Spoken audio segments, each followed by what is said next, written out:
যুবদল, টাঙ্গুয়ার উপজেলা যুবদলের টাঙ্গুয়ার উপজেলা বিএনপির সম্মানিত জেলা সাবেক চেয়ারম্যান এবং টাঙ্গুয়ার উপজেলা বিএনপির সম্মানিত সদস্য সচিব, হাজার নেতা কর্মী সৃষ্টির কারিগর আবু আহমেদ হাসনাত।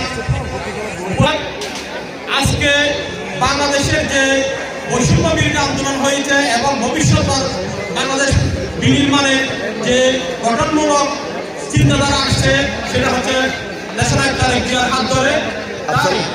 আরফাত রহমান কিন্তু ছিল ক্রীড়াপ্রেমী এবং করতাম সেই ক্রীড়াকেই মনোনিবেশ করে বাংলাদেশকে যদি সামনে নিয়ে যেতে হয় আরফাত রহমানের জীবনীকে অবলম্বন করতে হবে।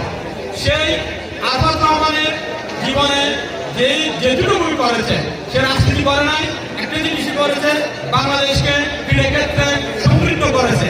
তাই আসুন আমরা এই ক্রীড়াকে ধারণ করে নিজকে, দেশকে, জনগণকে উদ্বুদ্ধ করে দেশের সমৃদ্ধি বয়ে আনবো, সে আশা ব্যক্ত করে আমি আমার সংক্ষিপ্ত আলোচনা শেষ করছি। বাংলাদেশ জিন্দাবাদ, শহীদ জিয়া অমর হোক, বেগম খালেদা জিয়া জিন্দাবাদ, দেশনায়ক তারেক রহমান জিন্দাবাদ।